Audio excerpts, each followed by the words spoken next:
यो विनाश यतिमा मात्रै रोकिएको छैन, अझै बाढी आउन सक्छ। तिब्बततर्फ पहिरोले थुनिएको ताल अझै पुरै नखोलिएको भन्दै चीनले सचेत गराएको छ। कतै लेदोमुनि आधा थिचिएका लासहरू छन्, कतै आँखै अगाडि आफन्त बगेको देखेर होस गुमाएका मानिसहरू किनारमा रोइरहेका छन्, त कतै बचाइदेऊ भन्दै छत र डाँडाबाट हात हल्लाउँदै गरेका नेपालीहरू। सिङ्गो देश अहिले शोकमा डुबेको छ, तर यही बेला फेरि अर्को बाढी आउने चेतावनी चीनले दिइरहेको छ। बाढी आउनुभन्दा ठिक अगाडि पुरै जमिन भुइँचालो गए चाहिँ थर्किएको थियो कि मानिसहरूले पहाड फुटेको सोचे, तर सम्हालिन नपाउँदै माथि तिब्बतको हिमताल फुटेर आएको कालो लेदो भीमकाय चट्टान र रुखका ठुटाहरू बोकेको काल बस्तीभित्र पसिसकेको थियो। बाढी अलि साम्य भएपछि भोटेको शिर र त्रिशुलीको बगरभरि जे दृश्यहरू देखिए। डाँडा काँडामा शरण लिन बसेका सुत्केरी आमाहरू, वृद्ध वृद्धा र साना बालबच्चा, नाङ्गो गोडा च्यातिएको भिजेको कपडा र ओठ सुकेको अवस्थामा उनीहरू तल बगरतिर हेरेर टोलाइरहेका छन्। कसैको श्रीमान लेदोभित्र फसेका छन्, कसैका छोराछोरी भोटेको शिर र त्रिशुलीको भयानक छालसँगै बगेर नुवाकोट, धादिङ र चितवनतिर पुगेका छन्। अस्पताल र सुरक्षा निकायका ढोकामा आफन्तको फोटो बोकेर भौतारिएका मानिसहरूको आँखामा अब आँसु पनि सुकिसकेको छ। सबैभन्दा हृदय विदारक दृश्य त तब देखिन्छ जब लेदोभित्र आधा पुरिएका आफन्तहरूलाई निकाल्न खोज्दा खोज्दै माथि तिब्बततर्फको ताल अझै फुटेर बाढी आउन सक्ने रेड अलर्टको सूचना आउँछ। भेटिसकेका आफ्नो मान्छेका आधा पुरिएका शव र अङ्गहरूलाई हिलोमै छाडेर आफ्नो ज्यान जोगाउन नाङ्गो खुट्टा डाँडातिर भाग्नुपर्ने नियति अहिले नेपालीको छ। बेत्रावतीको 7 पिसे फाँट पारी एउटा ढलान घरको छतमा थुनिएका ती मानिसहरू। कालिका स्थानको डाँडाबाट पत्रकार केशव न्युपानेले क्यामेराको लेन्स जुम गरेर हेर्दा छतमा मलाई बचाइदेऊ भन्दै हात उठाइरहेका मानिसहरू थिए। उनीहरूको ओठ सुकिसकेको थियो, मुखबाट बोली फुट्दैन थियो, केवल आँखै अगाडि मृत्युको छाया देखेपछि हताश भएर हात हल्लाइरहेका थिए। तर विडम्बना, डाँडामा उभिएका मानिसहरूसँग क्यामेराको ब्याट्री सकिएर टोलाउनु र ती असहाय हातहरू हिलोमा बिलाउनु लागेको हेरेर बक्कान्न बाहेक कुनै विकल्प थिएन।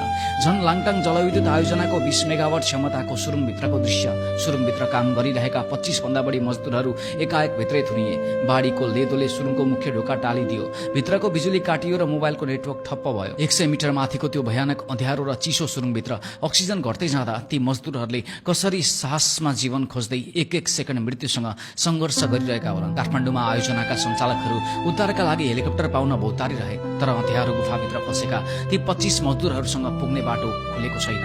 तिब्बतको 5150 मिटर र उच्च हिमाली क्षेत्रमा रहेको हिमताल अचानक फुटेपछि लेदो, माटो र भीमकाय ढुङ्गा सहित 8 देखि 10 मिटर अग्लो बाढी भोटेकोशी नदीमा ओर्लिएको थियो। कुनै वर्षा वा पूर्व सूचना बिना बिहानै 9:15 बजे भुइँचालो गए जस्तै गरी जमिन हल्लाउँदै आएको यो बाढीले रसुवाको मितेरी पुल, रसुवागढी टाइपोर्ट, टिमुरे भन्सार क्षेत्र र स्याप्रोबेसी बजार तथा हाइड्रो पावर संरचनाहरू एकैछिनमा तहस नहस बनाइदियो। त्यसपछि भोटेकोशी हुँदै त्रिशुली नदीमा मिसिएको यो महाविनाशले नुवाकोटको बेत्रावत र त्रिशुली बजार, धादिङको गल्सी, मलेखु र बेनीघाट हुँदै मुगलिङ र चितवनको नारायण नदी किनारसम्मका सडक, पुल र घर र दर्जनौं सर्वसाधारणलाई सोहोरेर लागेको छ। अझै विरक्त लाग्दो अवस्था त डाँडामा शरण लिन बसेका ती सुत्केरी आमा र वृद्ध वृद्धाहरूको छ। विनाशको यो श्रृङ्खला अझै रोकिएको छैन अरे। तिब्बततर्फ पहिरोले थुनिएको ताल अझै पुरै नखोलिएको जानकारी आएको छ। अझै बाढी आउन सक्ने चेतावनी आइरहेको छ। 5150 मिटरको उचाइबाट ओर्लिएको एउटै विपदले रसुवा, नुवाकोट, धादिङ र चितवनसम्मका हजारौं सपनाहरू सधैँका लागि बगाइदिएको छ। हिजोसम्म जीवन गुन्जिरहेका बस्तीहरू आज ढुङ्गा र हिलोको शमशान घाट बनेका छन् र आज सिंह नेपाल आफ्ना बेपत्ता नागरिकका लागि छाती पिटी रोइरहेको छ। अहिलेको सबैभन्दा ठूलो प्राथमिकता भनेकै अँध्यारो सुरुङ र सुकेका बगरहरूमा सासमा अक्सिजन र जीवन खोजिरहेका ती बेपत्ता नागरिकको उद्धार गर्नु, पीडित परिवारलाई ओत र राहत दिनु र तटीय क्षेत्रमा फेरि आउन सक्ने सम्भावित बाढीबाट मानिसको ज्यान जोगाउनु हो। आज रसुवाका डाँडाहरू शोकको सन्नाटामा डुबेका छन्, खोला किनारका बगरहरू शमशान बनेका छन् र सिङ्गो देश आफ्नो गुमेको सन्ततिहरूको सम्झनामा भक्कानिएर रोइरहेको छ। आउनुहोस् यो विपदको कठिन घडीमा हामी सबै एकजुट बनौं र भगवानसँग एउटै प्रार्थना गरौं, हराइरहेका मानिसहरूको शीघ्र सकुशल उद्धार होस् र देशले फेरि कहिले यस्तो कहाली लाग्दो वज्रपात सहनु नपरोस्।